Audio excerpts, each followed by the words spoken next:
परम शांति।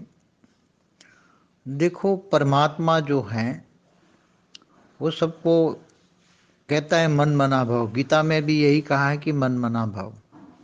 जो तुम्हारा मन कहता है वो करो। वो परमात्मा न किसी को बंधन में डालता है, न किसी को कुछ रातों रात करोड़पति या अब्जोपति बना देता है या रोड़पति बनाता है। वो ज्ञान देता है, वो ज्ञान देवता है, ज्ञान दाता है, ज्ञान सागर में डुबाता है।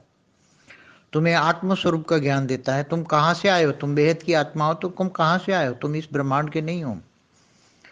वो तुम्हें ज्ञान देता है। गीता का ज्ञान भी भगवान ने, श्री कृष्ण ने दिया था। तो श्री कृष्ण ने यही कहा था, तुम सारे धर्म छोड़कर मेरी शरण में आ जा। देखो, यहाँ धर्म, वहां उसी टाइम भी धर्म माना धारणा है। कोई धरती पर उसी टाइम तो और कोई धर्म था ही नहीं। 5000 साल पहले एक ही धर्म था, सनातन धर्म था।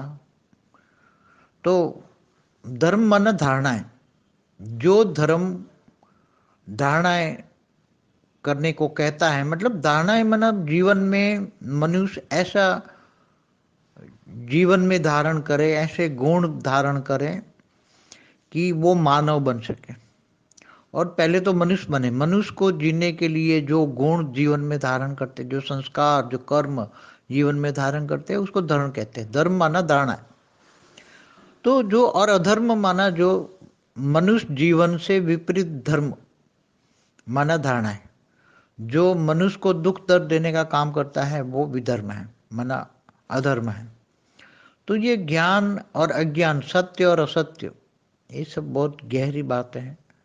परमात्मा न किसी को अपने कर्म बंधन में डालता है, न उसको कुछ कहता है। वो तो सिर्फ अपना ज्ञान देकर आत्माओं को समझाता है, तुम में क्या करना है, कर्मातीत अवस्था कैसे बनेगी, आत्मा में पावर कैसे आएगी।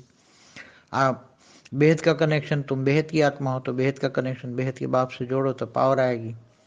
तो पावर आएगी तो आत्मा में पावर आएगी, तो सारे आत्मा के आवरण टूट जाएंगे।